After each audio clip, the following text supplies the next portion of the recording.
week of Thanksgiving. It's always fun to kind of reconnect at this time of the year and remember all the reasons we have to be grateful.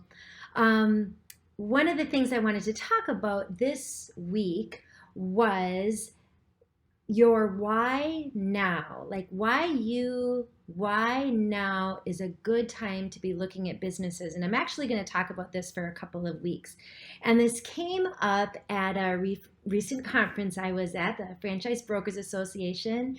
I was voted Broker of the Year, second year in a row. Yay!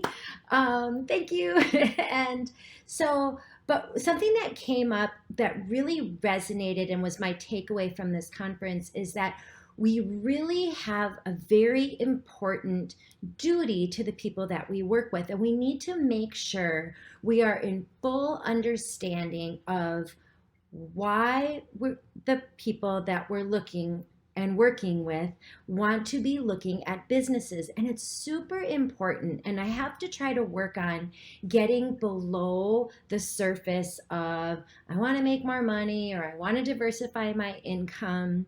And I think one of the things that I'm really going to work on with you, and I want you to think about as we start working with each other, is why now? Has this always been a passion and the stars are just aligning? Has it been something that you're just sick of your job and sick of your boss?